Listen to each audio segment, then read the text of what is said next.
Hello, dear bankers. Hello to everybody. A very, very warm welcome to CIB class, JIB CIB prep. We are starting your subject HRM. जहाँ last module आज करेंगे module ई आपके tables summary tables के साथ ये आपका Telegram group है। अगर अभी तक आपने टेलीग्राम ग्रुप ज्वाइन नहीं किया है तो कर लीजिए, क्योंकि यहाँ पे पोस्ट द सेशन आप कंटेंट कंज्यूम कर पाएंगे। चलो शुरू करते हैं मॉड्यूल ई के यूनिट 20 के साथ। ओके, सो आपका मॉड्यूल ई बात कर रहा है यूनिट 20 में कंटेम्प्रेरी प्रैक्टिसेस जो एम्प्लॉय एंगेजमेंट में पहले से चलती आ रही है। क्या है आइए बात करते हैं।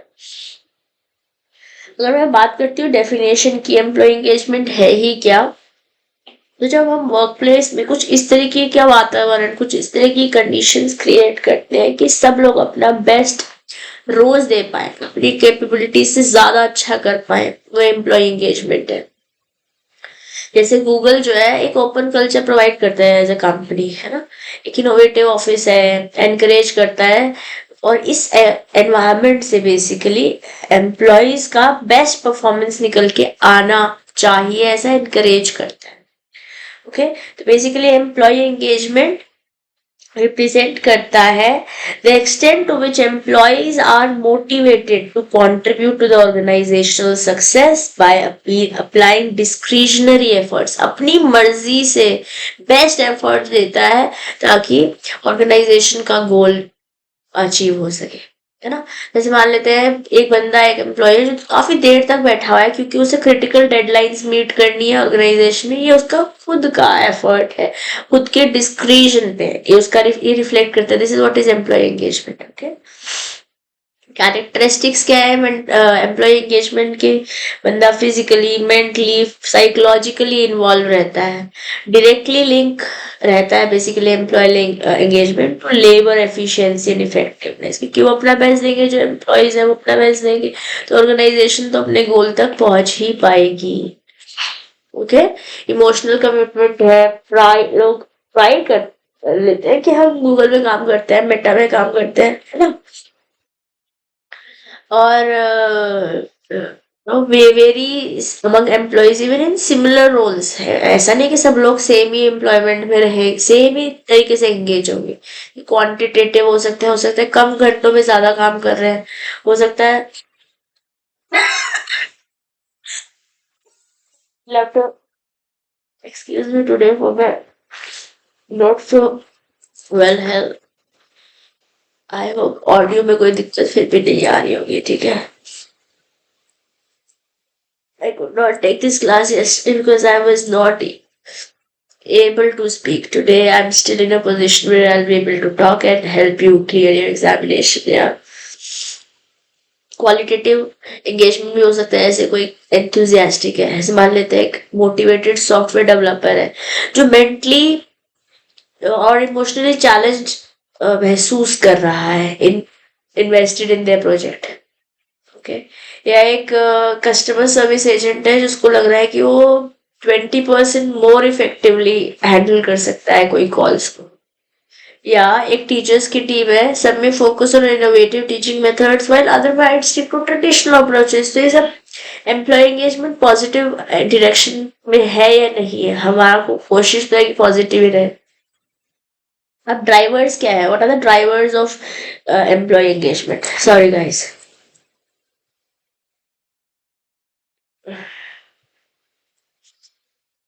कोशिश करते हैं जितना हो पाए क्लास में उतना कर लेते हैं, ये ना पता चले कि हम आपका मैराथन ही नहीं ले पा रहे बिकॉज जितना हम यूनिट वाइज कर रहे हैं।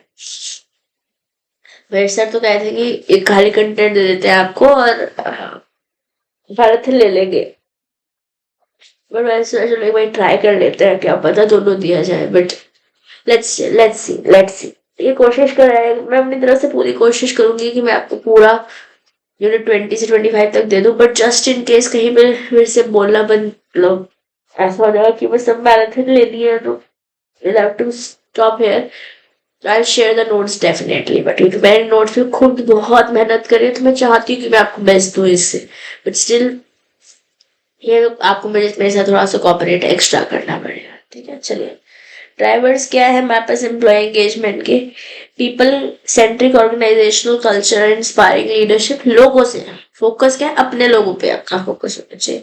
वर्क लाइफ बैलेंस इनिशिएटिव्स होने चाहिए, जैसे फ्लेक्सिबल आवर्स है या वर्क फ्रॉम होम अपॉर्चुनिटीज दे सकते हैं। एम्प्लॉय कमिटेड रहता है, प्राइड लेता है कि मैं इसी ऑर्गेनाइजेशन से जुड़ा हूँ, खुश भी रहता है, एंजॉय करता है। स्ट्रॉन्ग कम्युनिकेशन फीडबैक चैनल्स रहते हैं, प्लस अपॉर्चुनिटीज रहती है फॉर ग्रोथ एंड रिकग्निशन। जैसे for example Satya Nadella at Microsoft fosters a growth mindset culture, ताकि लोग इनोवेशन करें। या नेटफ्लिक्स अलाउ करता है एम्प्लॉयज को unlimited vacation days, trusting them to manage their time effectively. Employees at Patagonia are deeply connected to company's environment mission, making them proud of their work. तो जब regular one two one, जैसे Adobe में regular one two one meetings होती रहती है ताकि लोगों की बातचीत, मतलब लोगों के ओपिनियंस को हियर किया जा सके।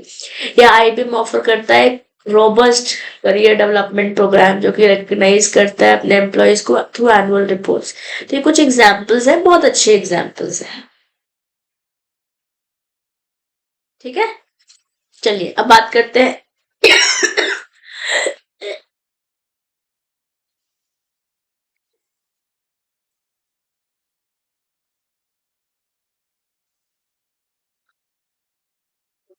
engaging generation Y employees characteristics क्या है? फ्रीडम ड्रिवन, ये 2000 के बाद वाले बच्चे हैं, ठीक है, 2000 के बाद they are born.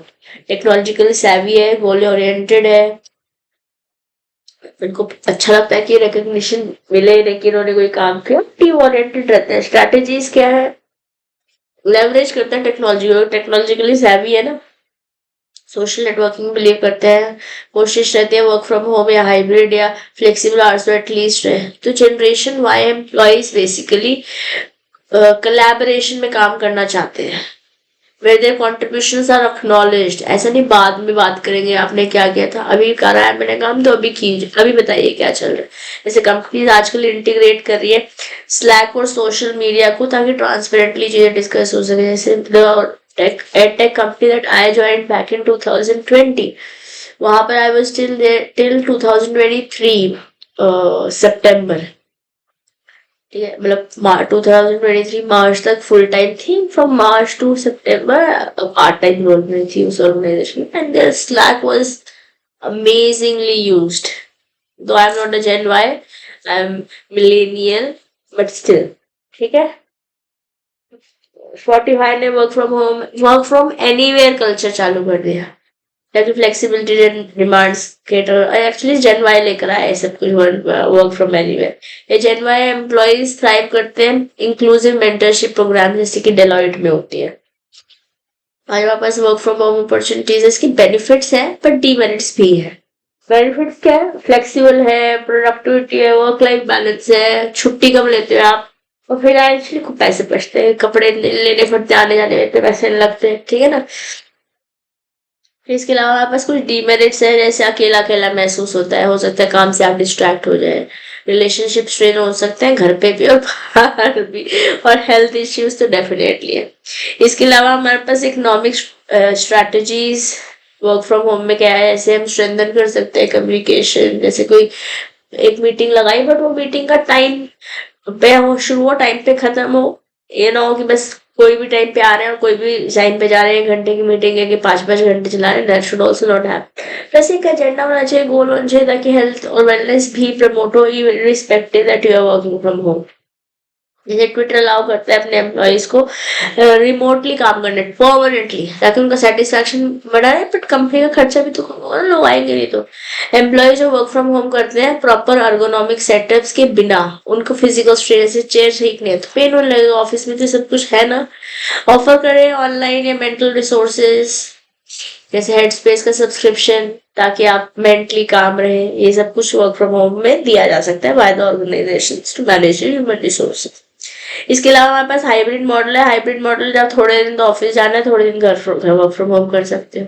Combines office and remote work offering flexibility with organizational needs. जैसे टीसीएस ऑपरेट करता है 25/25 hybrid model, aiming to have only 25% of his workforce in office by 2025. एक अच्छा एग्जाम्पल है, ठीक है, एक अच्छा एग्जाम्पल। फिर एक इनोवेटिव मॉडल्स है हमारे पास, HUL है, हिंदुस्तान यूनिलीवर, वेरी इंपॉर्टेंट, यहाँ से बहुत हाई पॉसिबिलिटी एग्जाम में कल क्वेश्चन पूछे जाने, very very very very very important है, ठीक है। That is you work and open to you. You work offer करता है फ्लेक्सिबल वर्क अरेंजमेंट्स, जैसे फाइनेंशियल सिक्योरिटी भी है, रिक्रूटमेंट प्लान्स भी है, और ओपन टू यू अलाउ करता है गिग वर्कर्स, मतलब जो पर्टिकुलरली फ्रीलांसर्स होते हैं, जैसे कि to participate in company projects with financial safety net. जैसे employees can take breaks between projects while retaining their benefits. ये लोग फुल टाइम एम्प्लॉइज नहीं होते यू वर्क और ओपन टू यू में। या जैसे कोई फ्रीलांस ऑफिस ग्राफिक डिजाइनर है जो ब्रांडिंग प्रोजेक्ट में काम कर रहा था HUL में, व्हाइल रिसीविंग मेडिकल इंश्योरेंस, ये ओपन टू यू है। This is an example of open to you, and this is an example of you work. I'll share more about this on your TG Telegram group पे। थोड़ा screenshot जो Macmillan ने दे रखा है वो मैं आपके साथ शेयर करूंगी, ठीक। चलिए नेक्स्ट यूनिट की ओर चलते हैं। यूनिट 20 हो गया। Unit 20, 21, 22 is not big, 21 I think is big, 21 बड़ा है, 21 में हमें टाइम लगेगा, ओके। फिर 22 इतना बड़ा नहीं है, 23 भी इतना बड़ा नहीं है, 24 थोड़ा सा बड़ा है, और यहाँ पे लर्न करने वाली काफी सारी बातें हैं, ओके। यहाँ लर्न बहुत सारा करना पड़ेगा। 24 is very very important. Actually module ही थोड़ा सा कॉम्प्लेक्स है, कॉम्प्लेक्स ऐसे थोड़ा एफर्ट ज्यादा लगेगा, और फिर यूनिट 25 है, ये ज्यादा बड़ा नहीं है, ओके। चलो शुरू करते हैं यूनिट 22 के साथ। सबसे बड़ा यूनिट मॉड्यूल, यूनिट 21 के साथ सबसे बड़ा मॉड्यूल यूनिट हमारा मॉड्यूल ई में यही वाला यूनिट है, तो थोड़ा समय लगाएंगे बट अच्छे से पढ़ाई करेंगे। चलो शुरू कर रहे हैं। Organizational culture and creativity new imperatives. Organizational culture या बिहेवियर। डेफिनेशन ऑफ ऑर्गेनाइजेशन बोले तो एक ऑर्गेनाइजेशन एक सोशल सिस्टम है जहां पर लोग साथ मिलके काम करते हैं कुछ प्रीडिफाइंड ऑब्जेक्टिव्स के लिए। जैसे मान लेते हैं एक मैन्युफैक्चरिंग कंपनी है, वो अपने एम्प्लॉयज के साथ कोलैबोरेट कर रही है ताकि प्रोड्यूस गुड्स जो बन रही हैं, सामान तो बने बट उसी के साथ साथ अलाइन करे कंपनी के विजन के साथ ताकि कस्टमर का सेटिस्फैक्शन भी बढ़ पाए, ओके। ऑर्गेनाइजेशन का कल्चर क्या है, जैसे हमने सुना होगा ना किसी ऑर्गेनाइजेशन का कल्चर बहुत टॉक्सिक है, इस ऑर्गेनाइजेशन का कल्चर तो बहुत अच्छा है। सो बेसिकली जो कलेक्टिव बिलीव्स है, बिहेवियर्स है, वैल्यूज है, नॉर्म्स है, जो कि कौन शेयर कर रहा है, मेंबर्स ऑफ द ऑर्गेनाइजेशन। इससे क्या होगा, एक ऑर्गेनाइजेशन के अंदर भी और ऑर्गेनाइजेशन के बाहर भी ऑर्गेनाइजेशन की एक एंटिटी बनेगी। जैसे फेसबुक एम्फसाइज करता है इनोवेशन पे, कोलैबोरेशन पे as a part of their organizational culture, जबकि होल फूड प्रमोट करता है सस्टेनेबिलिटी को, कम्युनिटी सेंट्रिक वैल्यूज को, ठीक है। मेरे पास ऑर्गेनाइजेशन कल्चर क्यों इंपॉर्टेंट है, क्योंकि कल्चर इन्फ्लुएंस करता है एम्प्लॉय की सेटिस्फैक्शन, ओके, उसके relationship while determining organization success. इसलिए तो इम्पोर्टेंट तो देखो है, जैसे मान लेते हैं कि कंपनी जैसे कि गूगल, वो स्ट्रॉन्ग कल्चर प्रोवाइड करती है, ये स्ट्रॉन्ग कल्चर जैसे हम उसे देखते हैं, तो इसलिए यहाँ पे एम्प्लॉय एंगेजमेंट ज्यादा है, यहाँ पे लोग इनोवेटिवली ज्यादा काम करते हैं, ठीक है। और जबकि जैसे अगर मान लेते कोई एक ऐसी कंपनी की अगर बात करते हैं इतना कल्चर क्लियर नहीं है, तो वहां पे आपको ये सब कुछ देखने को चीजें कम मिलेगी या रेयर मिलेगी, ठीक है। मोस्ट ऑफ द केसेस में तो मिलेंगी ही नहीं, क्योंकि की कल्चर्स क्या है हमारे पास, की कैरेक्टरिस्टिक्स क्या है कल्चर के, हर एक कल्चर यूनिक है, ठीक है। कल्चर्स कहीं ना कहीं एम्प्लॉय की पोटेंशियल को आइडेंटिफाई करने में मदद करते हैं। कल्चर डायनेमिक और अडेप्टेबल, चेंज के साथ चेंज हो जाते हैं, और कुछ इंटरनल कल्चर्स एक्सटर्नल आइडेंटिटी में भी शेप करने में मदद करते हैं। जैसे मान लेते हैं टेक स्टार्टअप है, उसने अलाइन किया culture for constant adaptation, while traditional banks maintain a formal and structured culture ताकि स्टेबिलिटी रहे, कस्टमर ट्रस्ट करते रहे, बार बार चेंज करेंगे तो हो सकता है कस्टमर को ट्रस्ट इश्यू यहाँ पे आ जाए। अब बात करते हैं ऑर्गेनाइजेशनल क्रिएटिविटी के बारे में। जो प्रोसेस है ना, जहाँ पे आप वैल्यू क्रिएट करते हो, इनोवेटिव आइडियाज लेकर आते हो, प्रोडक्ट सर्विसेज या कोलैबोरेशन करते हो, अल्टीमेटली क्रिएटिविटी की ओर ही लेके जा रहे हैं। जैसे मान लेते हैं एक सॉफ्टवेयर कंपनी है, वो ब्रेनस्टॉर्म कर रही है आइडियाज को, लोग से बातचीत कर रही है ताकि यूजर फ्रेंडली ऐप बनाया जा सके, कि ऐसा इंटरफेस बनाया जा सके जब हम टीम की वर्कशॉप्स कर रहे हैं। तो ऑर्गेनाइजेशन में क्रिएटिव एंगल लेकर आ रहे हैं ना। ये रोल क्या क्रिएटिविटी का इम्पोर्टेंट है सक्सेस के लिए, कॉन्टिन्यूसली चीजों को नर्चर करने के लिए। जैसे 3M एक कंपनी है जो कि फोस्टर करती है creativity by allowing 15% of their time for passion projects. इससे क्या होता है, इनोवेशन, जब इनोवेशन होती है तो हमारे पास पोस्ट आईटी नोट्स जैसी चीजें अवेलेबल होती है। Okay, it is nothing if you do not know about it, it just that कि आप जो कर रहे हो इसके अलावा आप अपने पैशन प्रोजेक्ट्स पे काम कर सकते हो। जैसे मैं आपको बताती हूँ, मैं एक्सेंचर में मैंने अपनी एज करियर ज्वाइन किया था जब मैं सीएमए बनी थी। तो वहां पर डांस ग्रुप्स थे, ड्रामा ग्रुप्स थे, पैशन प्रोजेक्ट्स पे आप काम कर सकते हो। अपार्ट ये तो चलो खैर को कल्चरल टाइप में भी ले सकते हो, बट वहां पे ऑर्गेनाइजेशन को भी रिप्रेजेंट करते थे। या फिर जैसे मैं एक कंपनी में काम करती थी, एटेक कंपनी थी, ठीक है, for the benefit of all let me just not name it. वहां पर मतलब apart from let's say somebody teaches science to 9th class 9 and 10 student, उसके अलावा कैसे डिसिप्लिन मेंटेन किया जा सकता है, कैसे वर्कशॉप्स क्रिएट करी जा सकती है, कैसे ट्रेनिंग एनवायरनमेंट किया जा सकता है, ये पैशन। पर लोग ये बंदल ऐसे पैशनेट है एचआर में वर्कशॉप्स कराने में, तो उसमें इन्वॉल्व हो सकता है ना कि पैशन प्रोजेक्ट में 15% अपना टाइम दे सकता है। This is how you basically cater creativity.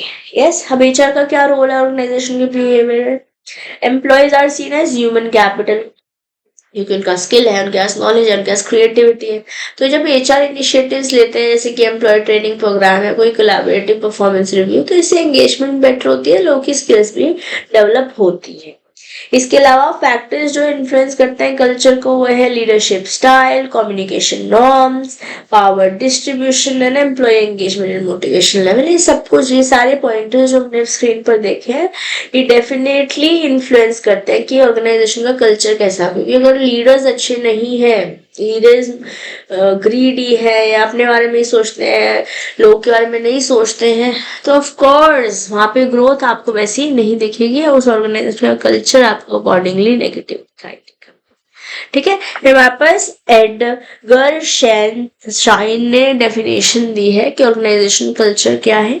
Organization culture उन्होंने बोला है कि एक बेसिक पैटर्न है assumptions का, learned and adopted by members of the group. जो लोगों ने, ऑर्गेनाइजेशन के लोग हैं, उन्होंने जो एक बेसिक अजम्पशन सोच ली, धारणा बना ली है, जिससे वो इंटरनल एक्सटर्नल प्रॉब्लम सॉल्व करते हैं, उसी को ही हम ऑर्गेनाइजेशन का कल्चर कहते हैं। जैसे मान लेते हैं एक retail chain teaching, retail chain है, ठीक है, अपने अपने एम्प्लॉयज को ये सिखा रही है कि कस्टमर फर्स्ट, कस्टमर ही नो क्या बोलते हैं, भगवान है। यस, तो ऑपरेशनल प्रैक्टिसेस में के थ्रू आप इंटरनल ट्रेनिंग देते हैं, मेंटरशिप के थ्रू अगर ये सिखा रहे हैं, तो एक लोग का बेसिक अजम्पशन बन जाएगा ना, उसी तरीके से वो प्रॉब्लम्स को सॉल्व करेंगे। Okay, now let's talk about employee experience and perspective. Organization का कल्चर ये बताता है कि क्या धारणा, क्या परसेप्शन उस ऑर्गेनाइजेशन का एम्प्लॉय उसके मतलब ऑर्गेनाइजेशन के बारे में, उसकी वैल्यूज के बारे में, उसके गोल्स के बारे में, लीडरशिप रोल्स के बारे में सोचता है। जैसे मान लेते हैं अगर कोई एम्प्लॉय है,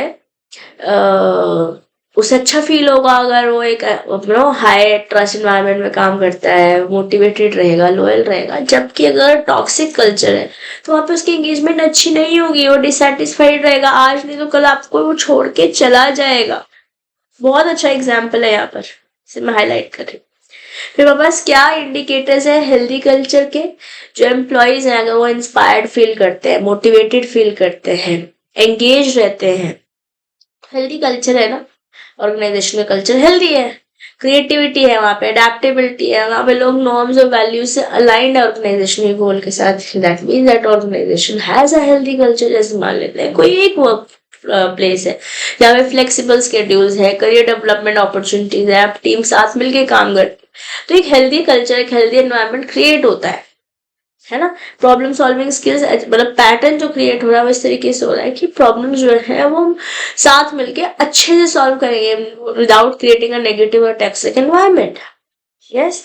अब कल्चर इन एक्शन का एग्जाम्पल क्या है? कल्चर इम्पैक्ट करता है कि आप अपने डिसीजंस कैसे ले रहे हो, ठीक है, एम्प्लॉयज के साथ कोलैबोरेट कितना कर रहे हो, फिर अकॉर्डिंगली आप चेंज भी होगे ऑर्गेनाइजेशन के चेंजेस के साथ। जैसे मान लेते हैं नेटफ्लिक्स ने अडॉप्ट किया अपना culture to promote innovation, while Zappos foster a customer-centric and fun workplace for to strengthen team morale and brand identity। उनका कल्चर इन एक्शन है, उन्होंने क्या इम्प्लीमेंट किया बेसिकली। अब क्रिएटिविटी अलग अलग लेवल पे कैसा रोल प्ले करती है, जब अगर मैं इंडिविजुअल के लेवल पे या ग्रुप के लेवल पे या ऑर्गेनाइजेशन के लेवल पे बात करती हूँ तो सब कुछ सारे हर एक लेवल पे क्रिएटिविटी इनोवेशन लाती है, प्रॉब्लम को सॉल्व करने का तरीका लाती है और परफॉर्मेंस भी बेटर कर देती है। अगर मैं इंडिविजुअल लेवल पे बोलती हूँ, जैसे मान लेते हैं कि एम्प्लॉय ने सजेस्ट किया कि कैसे नई मार्केटिंग स्ट्रैटेजी लानी चाहिए किसी नए प्रोडक्ट या सर्विस के बारे में, या ग्रुप ने कोई प्रोटोटाइप डिजाइन बनाया, कोई मशीनरी बना दी जो भी ऑफ कोर्स फुल नहीं बनी बट प्रोटोटाइप बना दिया है उसका, ओके। या फिर ऑर्गेनाइजेशनल लेवल पे क्रिएटिविटी सस्टेनेबल मॉडल जैसे लेकर आ रही है, क्या it could be N example of it. अब डायनेमिक नेचर क्या है कल्चर का? कल्चर में इवॉल्व होता है, कल्चर इवॉल्व होता है अगर बाजार में कुछ एक्सटर्नल चेंजेस हो रहे हैं, ऑर्गेनाइजेशन के गोल्स बदल रहे हैं, बिजनेस एक्सपैंड कर रहा है, तो यस कल्चर भी बदलता है। जैसे कोई स्टार्टअप था, ट्रांजिशन और एक फॉर्मल इनफॉर्मल प्रोसेस से एक मोर स्ट्रक्चर्ड, तो स्केल मान लेते हैं इंटरनेशनली आप जा रहे हो तो आपका कल्चर अकॉर्डिंगली मॉडिफाई होना पड़ेगा ना। क्या फीचर्स है ऑर्गेनाइजेशनल कल्चर के? ये लर्न करना है हमें। कैसे लर्न करना है? Innovation, risk orientation, attention to details, precision orientation, okay, and emphasis on outcome, achievement orientation, and emphasis on people, fairness orientation, team collaboration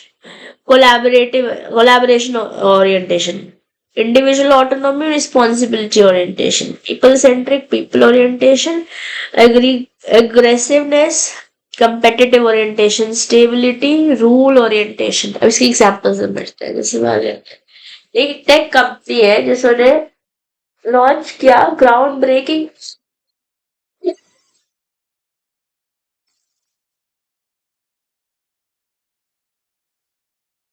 I am sorry guys, जैसे मान लेते एक टेक कंपनी ने लॉन्च किया ground breaking AI tools despite of marketing uncertainties. Risk ले लिया उन्होंने। जब आप छोटी छोटी बातों पे ध्यान देते हैं, जैसे कोई एक luxury company, luxury watch manufacturing company, वो हर एक छोटे पीस को वह इंश्योर करती है कि वो अपने स्टैंडर्ड्स, अपने बेंचमार्क से मीट करें। Precision orientation, attention to details, achievement orientation. जब ऐसे मान लेते हैं एक सेल्स टीम है, वो रिवॉर्ड करती है solely based on quarterly revenue growth. कौन सा मेथड यूज किया उससे उनको कोई फर्क नहीं पड़ता, it doesn't matter to them. Focus क्या है? रिजल्ट पे। किस तरीके से? It doesn't matter to me. क्या कहते हैं, आम खाओ, क्या बोलते हैं, ऐसे कुछ बोलते हैं ना, आम खाओ, कौन कौन से पेड़ पे आया है इस पे ध्यान मत दो, क्या कहावत है? आप लोग को याद है तो मुझे बताइएगा। चलो, फेयरनेस ओरिएंटेशन ऐसे मान लेते हैं कंपनी ऑफर करती है फ्लेक्सिबल वर्किंग आवर्स ताकि एम्प्लॉय का वेलबींग इम्प्रूव हो। बेसिकली प्रायोरिटाइज करिए ऑर्गेनाइजेशन कैसे डिसीजंस इफेक्ट करते हैं लोगों पर, जो आपके लोग हैं, ठीक है। टीम ओरिएंटेशन या कोलैबोरेशन ओरिएंटेशन क्या है? जैसे मान लेते हैं एक डिजाइन एजेंसी है where team works cross functionally on projects. Basically team collaboration पे काम हो रहा है, कोलैबोरेटिव ओरिएंटेशन में टीम वर्क साथ मिलकर काम कर रहे हैं। रिस्पॉन्सिबिलिटी एंड ओरिएंटेशन एनकरेज करता है एम्प्लॉयज को take ownership and responsibility of their work. जैसे मान लेते हैं एक स्टार्टअप है, अलाउ कर रहे हैं एम्प्लॉयज को कि वो अपने खुद का शेड्यूल सेट कर सकते हैं, इंडिपेंडेंटली फ्री हैंड दे रही है। तो रिस्पॉन्सिबिलिटी ओरिएंटेशन यहाँ पे इंडिविजुअल को ऑटोनॉमी दे रही है। ऑटोनॉमी का मतलब ये होता है इंडिपेंडेंस। ये वेरी इंपॉर्टेंट है, मैं इसको हार्ट मार्क करे बिना रह ही नहीं सकती, बहुत इंपॉर्टेंट है। यहाँ से match the following kind of questions बन सकते हैं। ये मंडे ट्यूसडे फ्राइडे नहीं है, मैच द फॉलोइंग। ठीक है। पीपल सेंट्रिक या पीपल ओरिएंटेशन कंसिडर करता है इम्पैक्ट ऑफ डिसीजन और इंटरनल स्टेक होल्डर। जैसे मान लेते हैं हेल्थ केयर ऑर्गेनाइजेशन है, वो पॉलिसीज बना रही है, इस तरीके से कस्टमाइज कर रही है कि एम्प्लॉयज का satisfaction along with patient care better हो सके। तो it is not only people में खाली बाहर वाले लोग नहीं, आपके अंदर वाले लोग भी है। Yes, then you have aggressiveness, that is competition और कॉम्पिटिटिव ओरिएंटेशन, प्रमोट करता है असर्टिवनेस। जैसे मान लेते हैं एक रिटेल कंपनी है, वो लॉन्च करे अग्रेसिव मार्केटिंग कैंपेन ताकि वो डोमिनेट कर सके, मार्केट का लीडर बन सके, बेस्ट। मतलब अगर नमक बोल रहे हैं तो टाटा नमक ही आना चाहिए। Okay. Stability, rule orientation, basically मान लेते हैं गवर्नमेंट एजेंसी है, कुछ फॉलो कर रही है, कुछ प्रोसीजर एसओपी फॉलो कर रही है ताकि वो पब्लिक सर्विसेज के साथ कंसिस्टेंट हो सके। रूल ओरिएंटेशन बेसिकली जो वैल्यूज है, वैल्यू को प्रिडिक्ट कर रहे हैं या रूल्स को फॉलो कर रहे हैं, वो एनवायरनमेंट के साथ ऐसे हो कि वो स्टेबल रहे, यानी आज ये और कल कुछ हो रहा हो। ओके। अब इंडिविजुअल कल्चर और ऑर्गेनाइजेशन कल्चर में क्या डिफरेंस है? ये इनहेरिटेड रहता है इंडिविजुअल, या फिर आप लोगों से सीखते हो, परसेप्शन से, उनकी धारणाओं से, उनकी पर्सनल लाइफ से। जबकि ऑर्गेनाइजेशन का कल्चर जो है खाली एक बंदा नहीं बना रहा, एक से ज्यादा लोग हैं, उनके नॉर्म्स, उनके बिलीव्स, उनके practices, not one but together. Okay. फिर फॉर्मेशन कैसे रहती है, इंडिविजुअल का कल्चर कैसे डिफाइन होता है, उसकी अपब्रिंगिंग से, उसकी फैमिली से, उसके सोशल इन्फ्लुएंस से। जबकि ऑर्गेनाइजेशन का कल्चर ऑर्गेनाइजेशन की वैल्यू से, उनके लीडर्स से, वर्क के एनवायरनमेंट से डिपेंड होता है। ओके। इंडिविजुअल कल्चर क्या है? Effects personal choices and interactions, whereas organizational culture influences organizational performance, employee behavior and also teamwork. Okay. Individual culture आता है लोग की पर्सनल वैल्यूज से, या कॉन्फ्लिक्ट कैसे हो सकता है पर्सनल वैल्यू और ऑर्गेनाइजेशन के कल्चर में या सब ग्रुप कल्चर में? अगर लड़ाई है या तालमेल नहीं है तो कॉन्फ्लिक्ट हो जाएगा। और ऑर्गेनाइजेशन के कल्चर में तब होएगा जब सब ग्रुप कल्चर चैलेंज करेगा ब्रॉडर ऑर्गेनाइजेशन का। एक झुंड सब ना लिया, बोल रहे नहीं हम तो ऐसे ही करेंगे, ऑर्गेनाइजेशन के कल्चर से लेट्स से लाइन नहीं कर रहा है फॉर एग्जाम्पल। या एक और एग्जाम्पल हमारे पास कंटेंट में दे रखा है, an employee accustomed to individual decision making struggles in team work oriented culture, कि मैं अपना खुद तो कर लूंगा पर सबके साथ मिलकर कैसे करना है, ये इंडिविजुअल कल्चर का एक प्रॉब्लम, कॉन्फ्लिक्ट आ सकती है। या फिर ऑर्गेनाइजेशन कल्चर में high precision organization incorporating diverse culture background ताकि एक यूनिफॉर्म वर्क एथिक लाया जा सके। ऑर्गेनाइजेशन कल्चर है बेसिकली, प्रॉब्लम भी हो सकती है। खैर यहाँ से की पॉइंट्स क्या ऑर्गेनाइजेशनल बिहेवियर के, ये चारों हैं, people, structure, technology and environment. क्या आगे यहाँ पे हमें समय देना है? बिल्कुल समय देना है। जब आप रिवाइज कर रहे होंगे इस पे आप समय जरूर दीजिएगा, आज ही दीजिएगा। Okay. Employees bring diverse culture system, लोग हैं उनके बिहेवियर, उनका कैसे वो ऑर्गेनाइजेशन के लिए काम करते हैं। स्ट्रक्चर तो फ्रेमवर्क है, कैसे काम कर रहे हैं ऑर्गेनाइजेशन की गोल तक पहुंचने के लिए। टेक्नोलॉजी क्या एफिशिएंसी या इनोवेशन के साथ आप काम कर रहे हो ताकि ऑर्गेनाइजेशन के गोल तक पहुंचा जा सके। और एनवायरनमेंट में एक्सटर्नल फैक्टर्स आ सकते हैं, जैसे मार्केट की कंडीशन क्या है, सोसाइटी का ट्रेंड क्या है, जो ऑर्गेनाइजेशन के बिहेवियर को इम्पैक्ट कर रहा है। Okay, then you have individual creativity and organizational creativity, somewhere similar है to individual culture and organization culture। तो इसको आप एक बार रीड लगाएंगे, मैं इसको भी पढ़ नहीं रही हूँ, एक्सप्लेन नहीं करेंगे, एक बार आप पढ़ेंगे तो ये this is not difficult. Okay, ये आप एक बार खुद देखेंगे। कुछ और इम्पोर्टेंट टॉपिक्स हैं इस यूनिट 22 में, आइए पढ़ते हैं। लीडरशिप स्टाइल, लीडर्स इंस्पायर करते हैं क्रिएटिविटी के साथ या इन्वॉल्व होके कैसे चीजें बदली जा सकती हैं। Democratic, participative, transitional style of leadership हमारे पास है। तो बेसिकली लीडरशिप रोल्स के बारे में पहले बात करिए, मैंने लीडरशिप की स्टाइल्स के बारे में पहले बात करी है, तो I am believing that you already know it. Yes, organization का कल्चर जैसे और गूगल के ओपन कल्चर के बारे में बात किया। रिसोर्सेज एंड स्किल्स, जो क्रिएटिव ऑर्गेनाइजेशन होती है ना, फोकस किस पे करती है, ऐसे लोग को अट्रैक्ट किया जाए, ऐसे लोग को रिटेन किया जाए आपके ऑर्गेनाइजेशन में जिनके स्किल्स हैं, जो इस तरीके से काम कर सकते हैं कि वो ऑर्गेनाइजेशन के रिसोर्सेज को इस्तेमाल करते हुए ऑर्गेनाइजेशन के गोल तक पहुंचे जा सके। जैसे मान लेते हैं पिक्सर एक कंपनी है जो रिक्रूट करती है इंडिविजुअल जो कि पैशनेट है स्टोरी टेलिंग के लिए, उनको अकॉर्डिंगली रिसोर्सेज देती है जो अपना बेस्ट देते हैं और रिसोर्सेज के साथ ऑर्गेनाइजेशन के गोल तक पहुंचते हैं। स्ट्रक्चर सिस्टम समझते हैं, जैसे मान लेते हैं एक आईटी स्टार्टअप है, वो फ्लैट ऑर्गेनाइजेशन स्ट्रक्चर इस्तेमाल करती है ताकि फटाफट काम हो। बट अगर एक बिग ऑर्गेनाइजेशन जैसे जियो, रिलायंस, ये लोग कोई फ्लैट पे काम नहीं कर सकते, they have to have hierarchies. Yes, individual versus organizational creativity. Individual creativity ज्यादा स्पॉन्टेनियस रहती है क्योंकि यहाँ पे किसी और के साथ आपको कोलैबोरेट नहीं करना है, कहीं ना कहीं अनप्रिडिक्टेबल है। जबकि ऑर्गेनाइजेशनल क्रिएटिविटी जो है एक प्रॉपर स्ट्रक्चर चाहिए होगा उसे, ताकि वो रिस्क को टेक केयर कर सके और आइडियाज को भी मैनेज कर सके। जैसे एप्पल का इनोवेशन है, एप्पल कंपनी है, इनोवेशन ड्राइव करती है फॉर बोथ इंडिविजुअल क्रिएटिविटी जैसे कि डिजाइनर्स और ऑर्गेनाइजेशनल प्रोसेसेस। ऑर्गेनाइजेशन एप्पल का कुछ नया डिजाइन आना है तो उसको रिव्यू करने के लिए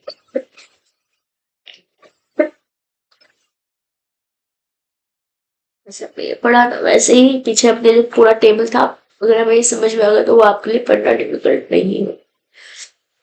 अब हम क्रिएटिविटी और इनोवेशन बार बार बात कर रहे हैं, दोनों सेम है क्या? नहीं, दोनों सेम नहीं है।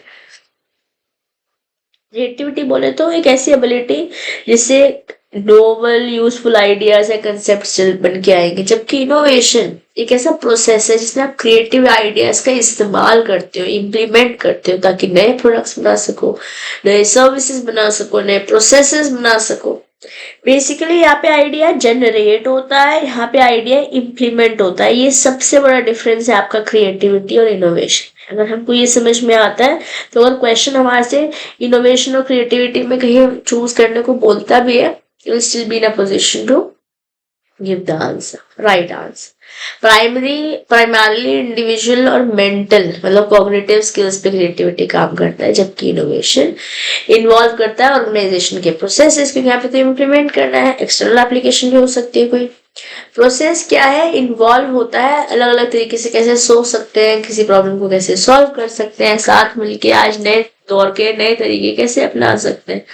इनोवेशन जबकि बात करता है transforming creative ideas into variable viable solutions, क्योंकि हमें इम्प्लीमेंट करना है, जो आपने सोचा है उसको हमने इम्प्लीमेंट करना है।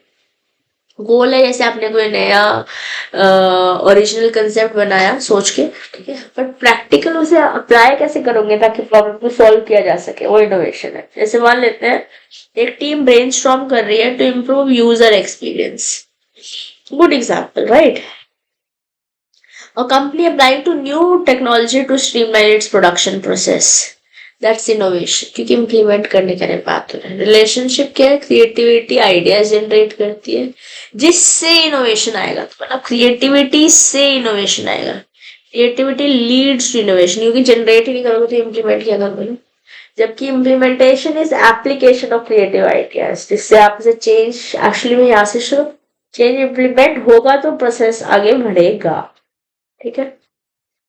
चलिए, sorry guys, you'll have to excuse me for not so well health today, okay? If it is not pleasing your eyes, I'm sorry. चलिए, impact of culture on creativity and vice versa in organization. Creativity पे culture का क्या impact है और culture का creativity पे क्या impact है, उसके बारे में बात करते हैं, ठीक है। Organisations culture impact on creativity and organisations impact creativities impact on organisations culture. Organisation का कल्चर जो शेयर्ड बिलीव्स हैं, वैल्यूज हैं, है ना? और क्रिएटिविटी क्या है? जो आप नए तरीके, नए आइडिया इस्तेमाल कर रहे हैं। जब एक ऐसा कल्चर आपके पास, एक ऐसा एनवायरनमेंट है जो आपको नर्चर करता है, ओपन थिंकिंग करने देता है, रिस्क टेकिंग करने देता है, तो वहां का कल्चर क्रिएटिविटी फोस्टर कर रहा है।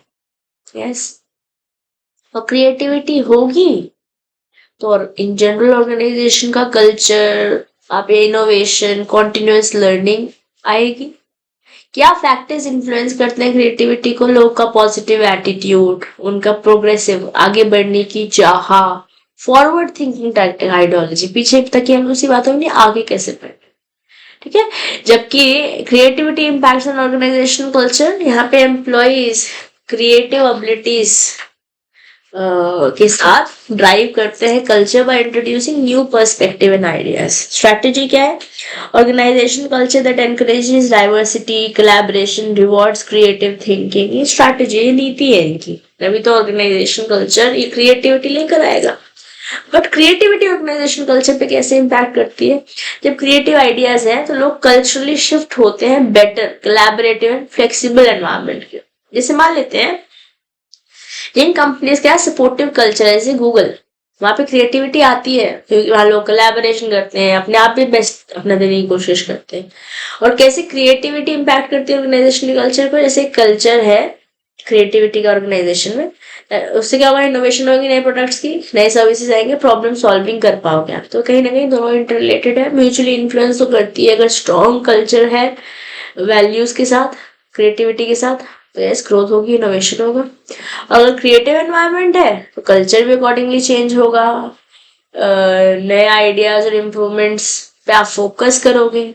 ओके, इसके अलावा हमारे पास क्या क्वालिटीज होनी चाहिए एक अच्छे लीडर मैनेजर में? उसको नॉलेज, कुछ सीखने की चाह होनी चाहिए, लोगों के साथ हमदर्द रहे, कंपैशन रहे, पता चल रहे मैंने तो कर लिया, तू क्यों नहीं कर पा रहा, सेंसिटिव रहे, एम्पैथेटिक रहे, हो सकता है आपकी सिचुएशन डिफरेंट हो, सामने वाले की डिफरेंट हो, इन्वॉल्व रहे, बोल्ड रहे, डरा डरा से सहमा से न रहे, ऑटोनॉमी खुद भी रखे और लोगों को भी दे जिनको लगता है, जिन्हें people who know the work, right.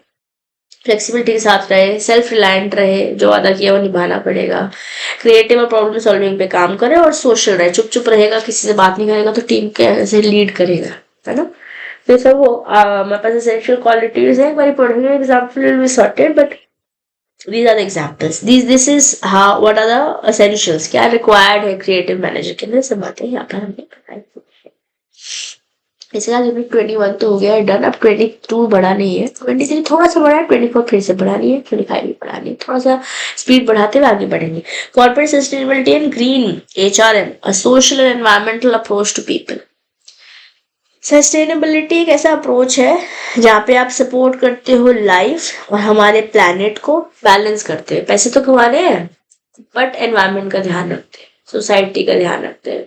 Environment तो बेटर करना है, इकोनॉमिक नीड्स भी अपनी फुलफिल करनी है, प्रॉफिट्स भी हमको चाहिए, बट इसी के साथ सोसाइटी का भी ध्यान रखना है। ऐसे मान लेते हैं recycling problem in schools, promote waste management, renewable energy initiative जैसे कि सोलर पैनल इंस्टॉलेशन, सस्टेनेबिलिटी है, राइट। कॉर्पोरेट सस्टेनेबिलिटी क्या है? जब आप फोकस करते हो लॉन्ग टर्म स्टेक होल्डर की वैल्यू को क्रिएट करने में, एथिकली, सोशली, एनवायरमेंटली, कल्चरली, या फिर अपने इकोनॉमिक डिसीजंस के थ्रू। जैसे पैटागोनिया है, वो इंटीग्रेट करती है सस्टेनेबल सोर्सिंग, कहाँ से सामान रॉ मटेरियल ला रहे हो, ताकि सप्लाई चेन में एनवायरमेंटल इम्पैक्ट नेगेटिव कम हो।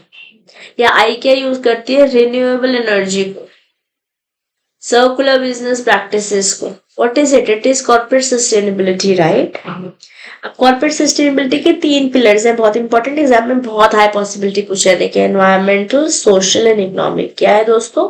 3 पिलर्स हैं हमारे पास, environmental, social and economic. Environmental जैसे स्टारबक यूज करा है, यूजेबल कप्स, रीयूजेबल कप्स, इससे वेस्टेज कम होगा, रिसोर्सेज कम इस्तेमाल होगी। या सोशल सस्टेनेबिलिटी पिलर हो सकता है, ऐसे टॉम्स ने अपने जूते अंडर सर्व्ड कम्युनिटीज को दे दिए, डोनेट कर दिए। तो बेसिकली आप कम्युनिटीज को या फेयर लेबर प्रैक्टिसेस को जब कॉर्पोरेट सपोर्ट कर रहे हो तो सोशल है। इकोनॉमी में से टेस्ला सस्टेनेबल व्हीकल्स क्रिएट करना चाहिए लॉन्ग टर्म ग्रोथ के लिए, तो इकोनॉमिक पैसे तो चाहिए पर सोसाइटी को हार्म करके नहीं, एनवायरमेंट को हार्म करके नहीं। अब कॉर्पोरेट सस्टेनेबिलिटी और कॉर्पोरेट सोशल रिस्पॉन्सिबिलिटी में क्या डिफरेंस है? कॉर्पोरेट सस्टेनेबिलिटी एक लॉन्ग टर्म स्ट्रैटेजी है, जबकि कॉर्पोरेट सोशल रिस्पॉन्सिबिलिटी एक वॉलंटरी एक्टिविटी है जो एड्रेस करेगी सोशल और एनवायरमेंटल कंसर्न्स बिजनेस स्ट्रैटेजी के साथ। कहीं ना कहीं यहाँ पे लीगल एंगल भी आ ही जाता है। कॉर्पोरेट सस्टेनेबिलिटी जैसे यूनिलीवर का सस्टेनेबल लिविंग प्लान एम्बेड किया गया सस्टेनेबिलिटी अक्रॉस इट्स ब्रांड। तो एक लॉन्ग टर्म स्ट्रैटेजी है जितनी भी यूनिलीवर की कंपनीज है, ठीक है। फिर कॉर्पोरेट सोशल रिस्पॉन्सिबिलिटी, जैसे गूगल का फिलांथ्रोपिक इनिशिएटिव है। Philanthropic is basically to giving towards the society, right. जैसे गूगल ORG के थ्रू या डिजास्टर रिलीफ फंडिंग के थ्रू। सस्टेनेबिलिटी में ह्यूमन रिसोर्स मैनेजमेंट का क्या एंगल है? सस्टेनेबल ह्यूमन रिसोर्स रेफर करता है मैनेज करना है जब हमें ह्यूमन रिसोर्सेज को इस तरीके से कि लॉन्ग टर्म वेलबींग हो सके एम्प्लॉयज की, ऑर्गेनाइजेशन की, सोसाइटी की, considering ethical and environmental factors. जैसे जेपोज ने इन्वेस्ट किया एक्सटेंसिव एम्प्लॉय ट्रेनिंग प्रोग्राम में ताकि उन लोगों का डेवलपमेंट हो सके, स्किल्स का, करियर डेवलपमेंट हो सके उस बंदे का जो आपके साथ एसोसिएटेड है। फीचर्स क्या है सस्टेनेबल HRM के? रिकॉग्नाइज करता है impact of decision on employees, उनकी फैमिलीज, उनकी कम्युनिटीज, जो भी आप डिसीजन ले रहे हैं ऑर्गेनाइजेशन के लिए। एनकरेज करता है collaboration, open communication, trust. Promote करता है environmentally friendly practices and employee wellbeing के लिए। जैसे मान लेते हैं एक बैंक ने इंट्रोड्यूस किया फ्लेक्सिबल वर्क आवर्स ताकि वर्क लाइफ सपोर्ट बैलेंस हो पाए एम्प्लॉयज का। ये गूगल इंश्योर करता है एक ऐसा वर्क प्लेस डिजाइन करके कि लोगों का ऑन साइट वेलनेस बढ़िया रहे। प्रमोट करता है basically environmental friendly practices, human resource management. अगर हम सस्टेनेबल चाहते हैं कैसे कैसे हो सकते हैं हमारे पास? सोशली रिस्पॉन्सिबल HRM हो सकते हैं, ग्रीन HRM हो सकते हैं, ट्रिपल बॉटल लाइन HRM हो सकते हैं, या कॉमन गुड HRM भी हो सकते हैं। सोशली रिस्पॉन्सिबल HRM जैसे आप ऑफर कर रहे हो equal opportunities to underrepresented groups. Basically आप फोकस किसके कर रहे हो? सोशल आउटकम्स पे, फेयर ट्रीटमेंट्स पे, सबको इंक्लूड कर रहे हो। ये नहीं पता चल रहा है आपने ग्रुप्स बना लिए और वही कर रहे हैं। यस, ग्रीन HRM का एग्जांपल हो सकता है जैसे आपने एनकरेज किया कार पुलिंग ताकि वो सस्टेनेबिलिटी रहे, कम पोल्यूशन हो, प्रायोरिटाइज करें एनवायरमेंटल सस्टेनेबिलिटी हो। ट्रिपल बॉटम लाइन HRM जैसे कंपनी ने रिड्यूस किया अपने operational cost. Why investing in employee development? Training में तो पैसे लगा रहे हो बट ऑपरेशनल कॉस्ट कम कर रहे हो और एनवायरमेंटल कंजर्वेशन भी कर रहे हो। सो बेसिकली यहाँ पे 3 चीजों पे काम हो रहा है, balance, economic balance, environmental and social goals. Very important, very very very important. Okay, common good HRM क्या है? Promoting ethical leadership to benefit society. Let's talk about green HRM and environmental approach. Focus क्या है यहाँ पर? Incorporating environmentally sustainable practices HR processes में, चाहे वो recruitment हो, चाहे ट्रेनिंग हो, चाहे परफॉर्मेंस। जैसे मान लेते हैं ग्रीन रिक्रूटमेंट में आप हायर कर रहे हो कैंडिडेट्स विद सस्टेनेबिलिटी एक्सपीरियंस, या ग्रीन ट्रेनिंग कर रहे हो जिसमें प्लास्टिक की बॉटल्स नहीं ला रहे हो, या रीयूजेबल कटलरी लेकर आ रहे हो। ट्रेनिंग जब कर रहे हो तो एनवायरमेंट का ध्यान देते हैं। Now green HRM practices in banking, green recruitment and selection, green training, green performance management, green employee referral. जैसे मान लेते हैं एक ICICI बैंक में सस्टेनेबिलिटी मैनेजर ही हायर कर लिया, तो बेसिकली ग्रीन रिक्रूटमेंट हो रहा है या ग्रीन सिलेक्शन हो रहा है। ग्रीन ट्रेनिंग जैसे HDFC बैंक ने ट्रेन किया अपने स्टाफों की पेपर का यूज कैसे कम कर सकते हो, बेसिकली ऐसी स्किल्स दे रहे हो कि सस्टेनेबल प्रैक्टिसेस रहे। ग्रीन ऑडिटिंग जैसे आप कंडक्ट करें ऑडिटिंग टू आइडेंटिफाई एरियाज कि एनवायरमेंटली कौन से एरियाज को बेटर किया जा सकता है। ग्रीन परफॉर्मेंस मैनेजमेंट जैसे कि आप रिवॉर्ड कर रहे हो eco friendly behaviour. Green employee relation जहाँ पे आप एनकरेज कर रहे हो environmental responsibility among staff. Yes, कुछ और ग्रीन एंडेवर्स है जैसे paperless banking, virtual meetings, car pooling, green auditing, using renewable resources. जैसे SBI प्रमोट कर रहा है ई स्टेटमेंट ताकि पेपर कंजम्पशन कम हो। एक्सिस बैंक इंप्लीमेंट कर रहा है सोलर पावर सिस्टम अपने ब्रांचेस में, इलेक्ट्रिसिटी पे सोलर पैनल से ही आ जाएगी। एडवांटेजेस तो डेफिनेटली HRM के, जैसे आप सोशली रिस्पॉन्सिबल ब्रांड बना पाओगे। जैसे हमने इतने सारे ब्रांड्स के बारे में आप बात कर लिए, चाहे SBI है, चाहे एक्सिस बैंक है, चाहे HDFC है, चाहे इन्फोसिस है, या हमने पीछे जिन भी कंपनीज के वो हमने रेफरेंस में लिया है। एक एनवायरमेंटली फ्रेंडली ऑर्गेनाइजेशन बना पाओगे, कल्चर अच्छा क्रिएट कर पाओगे, एम्प्लॉय की एंगेजमेंट हो पाएगी, सस्टेनेबिलिटी से रिलेटेड भी अपना खर्चा कम कर पाओगे टैलेंट रिटेनिंग में, और आपका पब्लिक रिलेशन भी बेटर होगा। जैसे कि HDFC ने अडॉप्ट किया ग्रीन एनर्जी सोल्यूशन ताकि उसकी रेपुटेशन इको कॉन्शियस कस्टमर्स पे बेटर हो पाए। इन्फोसिस ने एक ऑपरेशनल कॉस्ट में कैसे सेविंग्स करी जा सकती है एक एनर्जी एफिशिएंट इंफ्रास्ट्रक्चर क्रिएट करके। तो these are examples of HR and green HR। Okay, now let's talk about unit 23। Unit 23 करते हैं। यूनिट 23 बात करता है HR analytics, HR entrepreneurship, and AI-based HR solution. New HR trends for future one. Okay, now let's talk about HR analytics, HR entrepreneurship, and AI-based HR solutions. शुरुआत करेंगे HR analytics के साथ। एक ऐसा प्रोसेस है जहां पे आप कलेक्ट करते हो, प्रोसेस करते हो, एनालाइज करते हो HR के डेटा ताकि आप अलाइन कर सको HR की प्रैक्टिसेस को बिजनेस स्ट्रैटेजीज के साथ। डिस्क्रिप्टिव, प्रिडिक्टिव एंड प्रिस्क्रिप्टिव का मेथड्स का इस्तेमाल करते हुए, जो मैंने आपको ABFM में भी पढ़ाया था। ये आपके टाइप्स ऑफ HR एनालिटिक्स, यहाँ से बहुत हाई पॉसिबिलिटी है फिर से क्वेश्चन पूछे जाने की। आई थिंक प्रिस्क्रिप्टिव या प्रिडिक्टिव आपके ABFM में भी आया था। डिस्क्रिप्टिव में आप डिस्क्राइब करते हो कि प्रॉब्लम क्या है, या प्रिडिक्टिव में फ्यूचर में कैसे कैसे हो सकता है, प्रिस्क्राइब करते हो कैसे सोल्यूशन निकाला जा सकता है। या जैसे मैंने आपको एग्जाम्पल लेके दिया था, घर में किसी की भी तबीयत खराब होती है तो आप डॉक्टर के पास जाते हो ना, वहीं से आप एग्जाम्पल पकड़ लीजिए और HR के ट्रेंड्स को, HR एनालिटिक्स के ट्रेंड्स को आप फोकस कर पाएंगे। ठीक है, जैसे आपने प्रिडिक्टिव एनालिसिस का इस्तेमाल किया, कितने लोग छोड़ के जाएंगे ताकि आप ऑप्टिमाइज कर सको अपने हायरिंग प्रैक्टिसेस को। ओके, पीपल एनालिटिक्स एनकम्पास करता है ब्रॉडर पीपल डेटा, जो कि खाली एम्प्लॉइज से नहीं है बट किसी भी तरीके के लोगों से है, जो इनसाइड या ऑर्गेनाइजेशन के आउटसाइड के, ये इम्पोर्टेंट है।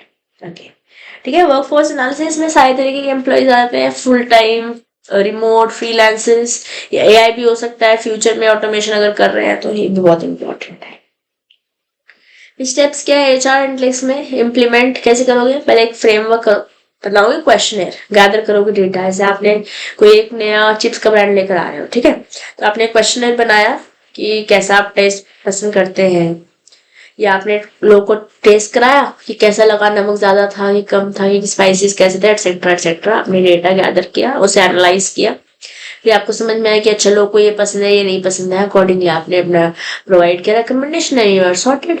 ठीक है, जैसे चाहे वो क्वेश्चंस फ्रेम करना हो, how can we improve employee engagement, ये भी तरीका है ना डेटा गैदर करने का।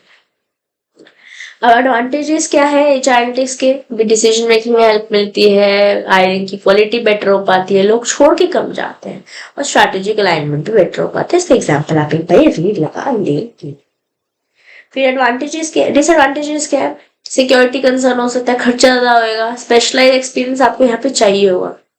ओके, खर्चा तो बढ़ ही जाएगा, तो एग्जांपल है ही, रिलेटेड डिसएडवांटेज है ही। इसके अलावा HR एंटरप्रेन्योर, HR प्रोफेशनल्स जो कि होलिस्टिक इनोवेटिव अप्रोचेस लेते हैं, रिस्क को मैनेज करते हैं, अलाइन करते हैं HR के फंक्शन को बिजनेस गोल्स के साथ। जैसे मान लेते हैं HR प्रोफेशनल इम्प्लीमेंट कर रहा है नए लीडरशिप डेवलपमेंट प्रोग्राम ताकि बिजनेस ग्रोथ हो सके, this is what is HR entrepreneur. HR outsourcing, जब आपने आउटसोर्स कर दिया, कैसे लोग ऑर्गेनाइजेशन में आएंगे, फॉर एग्जाम्पल हैंडल करें HR का फंक्शन मान लेते हैं। AI क्या है, वो मशीन है, सॉफ्टवेयर जो कि इंसान जैसे बिहेव कर रहा है। टाइप्स ऑफ AI हमारे पास दो है, यहाँ से एग्जाम में बहुत हाई पॉसिबिलिटी है पूछे जाने की, very very very important. Narrow AI and strong AI। ANI narrow artificial intelligence, ASI is strong artificial intelligence, very very to the power infinity important। ये कुछ specific task, narrow specific task को काम करने के लिए है, डाइवर्स प्रॉब्लम्स को solve करने के लिए स्ट्रॉन्ग AI है। जैसे मान लेते हैं एक चैटबॉट है जो कस्टमर सर्विसेज का टेक केयर कर रहा है, तो ये नैरो है, स्पेसिफिक काम कर रहा है ना, पर्टिकुलर स्पेसिफिक काम कर रहा है। जब कोई रोबोट एक इंसान जैसे कोई भी काम कर सकता है, डाइवर्स प्रॉब्लम्स को सॉल्व कर सकता है, ये आ जाएगा आपका स्ट्रॉन्ग AI। ओके, इंपॉर्टेंट, बहुत इंपॉर्टेंट। फिर बात करते हैं मशीन लर्निंग और डीप लर्निंग में क्या डिफरेंस है।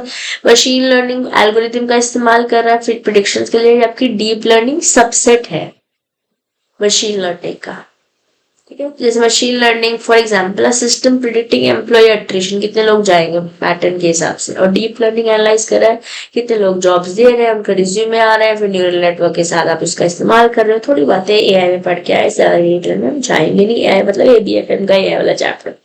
डिजिटल असिस्टेंट आप अपने सॉफ्टवेयर को इतना केपेबल कर लेते हो कि वो वॉइस नोट्स कमांड्स के साथ इंटीग्रेट कर लेते हैं, जैसे सिरी, एलेक्सा, गूगल असिस्टेंट, सब एग्जांपल किसके, डिजिटल असिस्टेंट्स के। तो हमारे इंपॉर्टेंट भी है और इजी भी है।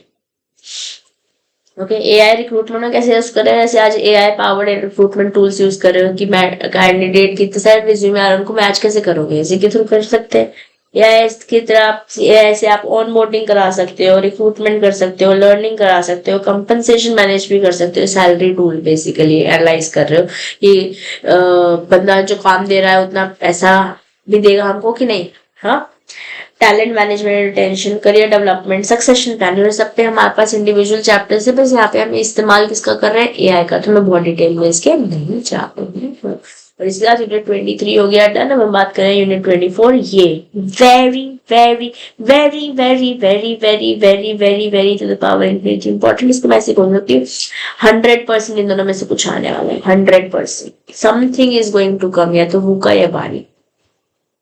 बेसिकली अप्रोचेज है क्राइसिस मैनेजमेंट की। क्राइसिस होता क्या है, क्राइसिस मतलब जब कोई सडन डिसरप्टिव इवेंट हो गया जिससे इंडिविजुअल्स, ग्रुप्स, ऑर्गेनाइजेशन और सोसाइटी हार्म हो रही है ना। A sequence of harmful sudden events, जैसे मान लेते हैं कोई नेचुरल डिजास्टर हो गया, साइबर अटैक हो गया, टेक्नोलॉजिकल फेलियर्स हो गए, सप्लाई चेन फेलियर हो गया, स्टाफ का इश्यू हो गया, सब क्या है, all of these are crisis.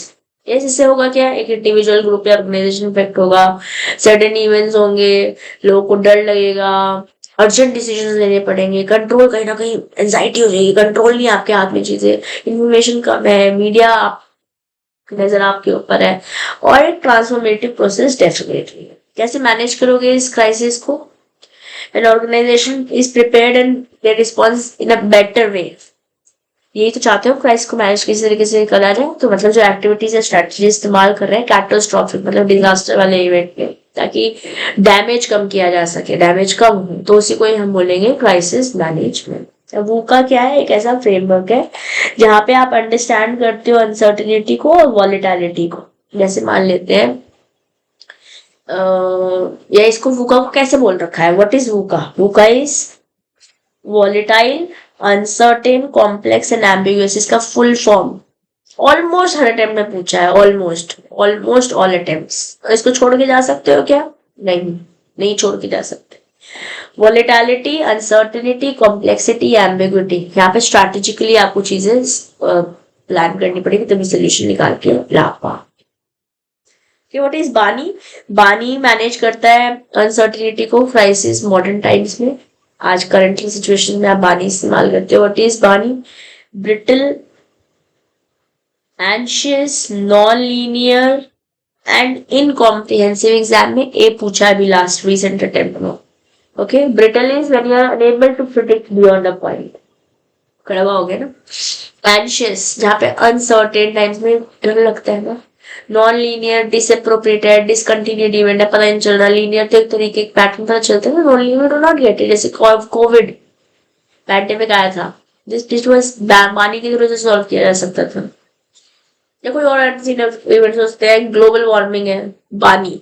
Brittle, anxious, non-linear, incomprehensible, and VUCA is volatile, uncertain, complex, and ambiguous. We have to 100% learn them. 100% मतलब आप सोच भी नहीं सकते इसको छोड़ के जाने का। अगर आप ये छोड़ के गए तो आप अपने नुकसान कर रहे हैं। वेरी वेरी इंपॉर्टेंट, ठीक है। अब अनसर्टेनिटीज के हमारे पास 4 लेवल्स हैं, ठीक है। 4 levels, how many levels, 4 levels, very important. A clear enough future, alternate futures, a range of futures, true ambiguity. Clear future मतलब आपको पता है this is what you want. Alternate में ये भी कर सकता हूँ, ये भी कर सकता हूँ, ये भी कर सकता हूँ। रेंज ऑफ फ्यूचर देखो इससे इसके बीच में कुछ है, और ट्रू एम्बिग्विटी शायद पता ही नहीं है। इतना सब कुछ हमारे पास है। यस, क्लियर फ्यूचर में a single forecast precise enough to determine strategy. Traditional है स्ट्रैटेजी, ज्यादा पैसे मिल लेंगे, जैसे एयरलाइन एंट्रेंट है कोई, इसलिए स्ट्रैटेजी से काम करेगा। ऑल्टरनेट फ्यूचर, जब कुछ ऑप्शंस है आपके पास चूज करने के लिए, आप डिसीजन पहुंचोगे किसी थ्योरी को इस्तेमाल करते हैं, ठीक है। रेंज ऑफ फ्यूचर्स, जब रेंज ऑफ आउटकम्स है, कोई नेचुरल सिनेरियो नहीं है बेसिकली, ओके। प्लान करना पड़ेगा, ये होगा तो ऐसे करेंगे, ये होगा तो ऐसे करेंगे, ये होता है ऐसे करेंगे। और एम्बिग्युइटी जहाँ बहुत सारे ऑप्शन है, एनालॉजी पैटर्न समझना पड़ेगा, otherwise will not be able to come to a solution for this uncertainty, okay. वो कैसे बताया, volatile, uncertain, complex and ambiguous.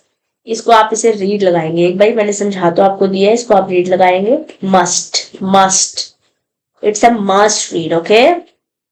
इसी तरीके से बानी को भी करेंगे, बानी,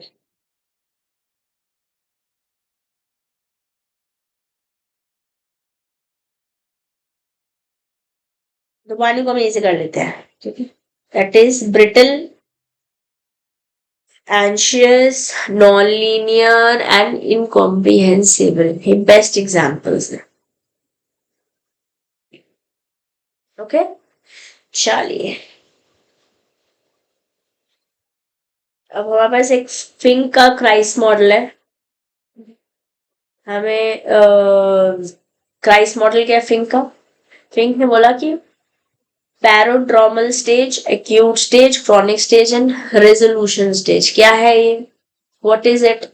सो बेसिकली यहाँ पे ये फिंक ने हमको 1987 में एक मॉडल दिया था, पहले वार्निंग आएगी, फिर इमरजेंसी आ गई, अब क्रॉनिक मतलब लॉन्ग टर्म इम्पैक्ट, और अल्टीमेटली प्रॉब्लम को सॉल्व करना पड़ेगा, सोल्यूशन को सॉल्व करना पड़ेगा। ऐसे हमें ब्रूनेट ने ब्रूनेट क्राइसिस मॉडल दिया था, जहाँ पहले टाइम प्रेशर आएगा, फिर कंट्रोल इशू, जितने समय में करना नहीं हो पा रहा है, हटाना है, क्या नहीं हो रहा है, फिर इसको जो आपके पास प्रॉब्लम है उसको सॉल्व तो करना पड़ेगा लिमिटेड रिसोर्सेज। इसी तरह से हमारे पास मिड ट्रॉफ का 5 स्टेज मॉडल है, ये हमें लर्न करना है, सबसे इंपॉर्टेंट चैप्टर है, थोड़ा सा क्रिटिकल है, मान सकती है, आपको बोल रही हूँ डरना नहीं है बट पढ़ना है।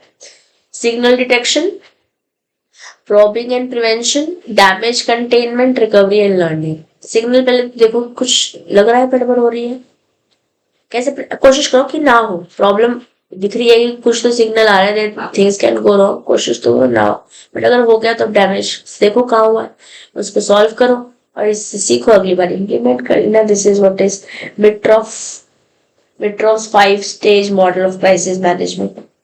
Signal detection, probe, contain, business recovery, no fault learning and redesign, खत्म, ठीक है। चलो अब लास्ट चैप्टर की ओर चलते हैं, that is business ethics, corporate governance and corporate social responsibility, warning, और विनिंग कॉम्बिनेशन, ठीक है। तीनों मिला लेंगे तो विनिंग होने वाले। बिजनेस एथिक्स क्या है, एक ऐसी स्टडी जहाँ बिजनेस सिचुएशंस को, एक्टिविटीज को, अपने डिसीजंस को मतलब ये बेसिकली स्टडी कर रहे हो where issues of right and wrong are address, क्या सही है क्या गलत है, ओके। जैसे एथिकल डिसीजन ले रहे हो, कैसे फेयर वेजेस दिया जा सके, करप्शन कैसे हटाया जा सके, एनवायरमेंटल स्टैंडर्ड्स को कैसे फॉलो किया जा सके। तो बिजनेस एथिक्स में आपका code of conduct, social groups, healthy competition, risk and cost कैसे कम करना है, बिजनेस मैल प्रैक्टिसेस को कैसे मॉनिटर करना है, और मोरल वैल्यूज पे। मोरल वैल्यू बेसिकली आप पीपीबी अगर पढ़ के आए हैं जेआईबी में, तो वहाँ पे हमने एथिक्स पे तो पूरा मॉड्यूल किया है। हमारे पास अलग अलग तरीके की थियोरीज है, यहाँ से क्वेश्चन पूछा जा सकता है, वेरी इंपॉर्टेंट है, ओके, इसलिए मैं मार्क कर रही हूँ इसे हार्ट है। यूटिलिटेरिज्म है, हमें जॉन स्टुअर्ट मिल ने दिया है। Making decision based on what brings the greatest happiness to the greatest number, ज्यादा से ज्यादा लोग तक, ज्यादा किसमें ज्यादा से ज्यादा लोग खुश होंगे, इसमें ज्यादा से ज्यादा लोगों का बेनिफिट होगा, ऐसा बोलते हैं यूटिलिटेरिज्म, ये हमें दिया जॉन स्टुअर्ट मिल। फिर हमारे को दिया है इमैनुअल कैंट ने डियोनोलॉजिकल एथिक्स, ये पूछा गया है जुलाई 2023 में। एक्शंस मॉरली राइट होने चाहिए, अगर एक्शंस मॉरली राइट तब है अगर वो फॉलो किया उन्होंने रूल्स और ह्यूमन डिग्निटी को रिस्पेक्ट किया है, ओके।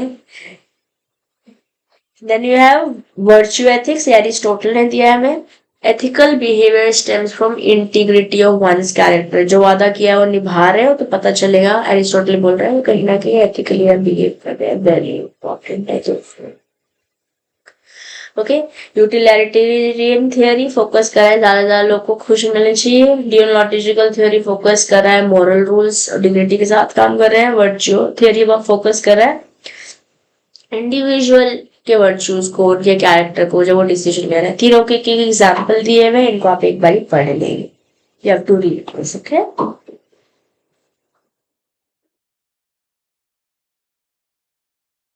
चलिए आगे बात करते हैं। कैरेक्टरिस्टिक्स क्या है ऑर्गेनाइजेशनल एथिकल ऑर्गेनाइजेशन की? स्टेक होल्डर्स को आप अच्छे से ट्रीट कर रहे हो, फेयरली ट्रीट कर रहे हो, बंदा को अकाउंटेबल फील, जो मतलब जो भी बंदा काम कर रहा है वो ही और शी इज अकाउंटेबल, जो मतलब बेसिकली जवाबदारी तो रहेगी ना आपकी। View activities in term of purpose, responsibility पे फोकस कर रहे हो। कॉर्पोरेट गवर्नेंस का transparency, shareholders, board of members, management, yes, you have to include that. Best practices क्या है? स्ट्रॉन्ग बोर्ड हो, क्लियर रोल्स हो, इंटीग्रिटी पे फोकस कर रहे हो, रिस्क को बहुत ज्यादा और बहुत कम दोनों नहीं होना चाहिए। You will have to manage, unnecessary information आपको देनी पड़ेगी। कॉर्पोरेट सोशल रिस्पॉन्सिबिलिटी, कमिटमेंट है बिजनेस का कि वो एथिकली कंट्रीब्यूट करेगी एनवायरनमेंट के डेवलपमेंट के लिए। जैसे फॉर एग्जांपल एक कंपनी है जो कि इम्प्लीमेंट कर रही है कुछ प्रोग्राम ताकि कार्बन का फुटप्रिंट कम हो सके, ओके, कार्बन फुटप्रिंट कम हो सके, सपोर्ट किया जा सके, लोकल एजुकेशन इनिशिएटिव्स प्रोवाइड किया जा सके, फेयर वेजेस, सब एग्जांपल्स हैं किसके? कॉर्पोरेट सोशल रिस्पॉन्सिबिलिटी के। Okay, give me a moment guys. Okay, so जैसे कंपनी है, इसने इम्प्लीमेंट किया प्रोग्राम्स है, इसमें एग्जांपल दिया आपको। एडवांटेज क्या है? इम्प्रूव करेंगे फाइनेंशियल परफॉर्मेंस, ब्रांड रेपुटेशन अच्छी हो पाएगी, कस्टमर की लॉयल्टी बेटर हो पाएगी, आप टॉप टैलेंट को अट्रैक्ट कर पाओगे और रिस्क भी कहीं ना कहीं आप मैनेज कर पाओगे। वापस अब कैरल का CSR पिरामिड मॉडल है, very important, again will have to learn. यहाँ पे डिस्क्राइब किया एक ऐसा फ्रेमवर्क, एक ऐसा ढांचा CSR का जहाँ पे कंपनी को मस्ट बी इकोनॉमिकली प्रॉफिटेबल। खुद नहीं कमाओगे, किसी को दोगे तो तब ना, जब आपकी खुद की जेब भरी हुई होगी। compliant with law, ethical and supportive of social causes, ऐसी बातें हमें कैरल के CSR पिरामिड ने बोली है। अगर कोई कंपनी कैरल का CSR पिरामिड मॉडल इस्तेमाल कर रहा है तो यस, इकोनॉमिक प्रॉफिटेबिलिटी तो होगी, मतलब आप बेसिकली आप शेयर होल्डर्स को तो रिटर्न दे पाओगे, लॉ का भी इस्तेमाल, लॉ को भी फॉलो करोगे, टैक्सेस दोगे, ट्रांसपेरेंसी रखोगे, डोनेट करोगे, बेसिकली सोसाइटी को भी डोनेट करोगे। ओके, तुम्हारा जो कैंट का थियरी है वो कुछ इस तरीके से है। This is what has been shared to us with in our book, Kant की थियरी। जैसे एक्शन है, एक्शन क्या है? Action, I will benefit from doing this, अपना अपने खुद के लिए जब फोकस कर रहे हो तो ईगो इंटेंशन है। I want B benefit from being honest, ऐसे भी हो सकता है। आई benefit and society does not, या फिर आई will benefit from doing, result is I benefit and society also benefit, मैं भी बेनिफिट करूँ, सोसाइटी भी बेनिफिट। कैंट बोल रहा है is not good actions due to lack of good will और इंटेंशन। लोग इसलिए काम नहीं करते क्योंकि उनको इंटेंशन ही खराब है, let's say for example. Okay, इसे एक भाई आप पढ़ेंगे। फिर एरिस्टोटल का निकोमियन एथिक्स बोलता है सोल, रैशनल, इरेशनल। रैशनल बोले तो inquiry about invariables, inquiry about variables, यहाँ पे इनवेरिएबल्स भी हो सकते हैं, वेरिएबल्स भी हो सकता है। लॉ ऑफ फिजिक्स इनवेरिएबल्स है, पॉलिटिकल इकोनॉमिक्स वेरिएबल्स है। इरेशनल, सोल इरेशनल, कंट्रोलेबल, जैसे कि एपिटाइट, कितना भूख लगी है। और ऑटोमेटिक, ये तो ऑटोमेटिकली ना, इसके पीछे कुछ वो नहीं है, और you can not control it. ये इंटेलेक्चुअल वर्च्यूज है, जैसे प्रैक्टिकल विजडम, और ये मॉरल वर्च्यूज है, controlling the appetites. This is a Aristotle Nicomachean ethics model. ये लोगों को टीचिंग से आता है, ये टीचिंग से आता है, हैबिट से आता है। देन यू हैव कैरल का जो मॉडल है, इसे ऐसे ही लर्न कर लीजिए। पहले इकोनॉमिक रिस्पॉन्सिबिलिटी, पहले खुद कमाइए, खुद का पेट भरिए, फिर दूसरों का पेट आप भर पाएंगे। क्या हो गया ये? What did just happen? Give me a moment.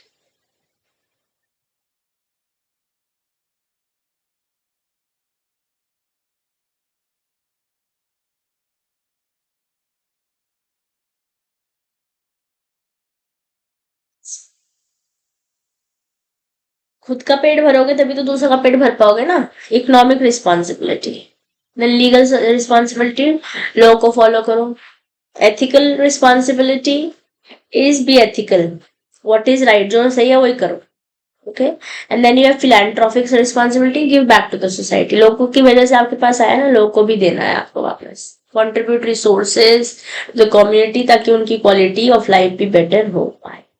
Carol का CSR मॉडल कुछ इस तरीके से काम करता है। फिर इसके अलावा हमारे पास कुछ कंपनीज हैं, some companies just read 2 times, read पर जरूर करेगा। I know time is limited, but पढ़िएगा, बुक में दे रखा है, एग्जाम में क्वेश्चन पूछा गया इससे प्रीवियस ईयर्स में। मतलब पूरा तो रट तो नहीं लगा सकते हैं, बट जो इम्पोर्टेंट है, जैसे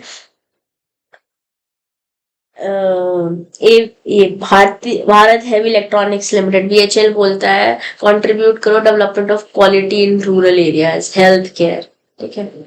या फिर ICICI बैंक बोलता है elementary education, basic education, primary education है बेसिकली, और universal access to financial services, okay. इसके अलावा हमारे पास ITC लिमिटेड रूरल के बारे में बात करता है, MRF टायर्स स्पोर्ट्स एक्टिविटीज के बारे में बात करता है, टाटा स्टील फोकस करते हैं कम्युनिटी डेवलपमेंट पे। इसके अलावा सत्यम जो आज टेक महिंद्रा है, सोशल वेलफेयर पे काम करते हैं। इसको एक बार आप पढ़िएगा। प्राइमरी एजुकेशन पे असीम प्रेम जी की करेंगे, CRT ग्रुप के श्रीनिवासन सर्विस ट्रस्ट के थ्रू एजुकेशन भी है, और रूरल ट्राइबल डेवलपमेंट है। एजुकेशन में ज्यादा इंपॉर्टेंट है। टाइम्स इंडिया में रिलीफ फंड बेसिकली, जैसे कि कैलामिटीज हो रही है, फ्लड, साइक्लोन एक्सेट्रा, इसको बस आपको 1 से 2 बार रीड लगाना है, बट जरूर लगाइएगा जरूर, ठीक है। इसी के साथ हमारा चैप्टर और मॉड्यूल ई भी होता है खत्म। टेलीग्राम ग्रुप यहाँ से ज्वाइन कर लेंगे, CMA दिशा दुआ टेलीग्राम ग्रुप भी ज्वाइन कर लेंगे, and that's it bankers. Rock on करते हैं। फाइनल मैराथन के साथ मिलती है आपसे 14 दिसंबर को, and let's prepare and clear our examination. Okay, taking your leave now. This is your community teacher CMA Dishadua signing off for today. Bye bye.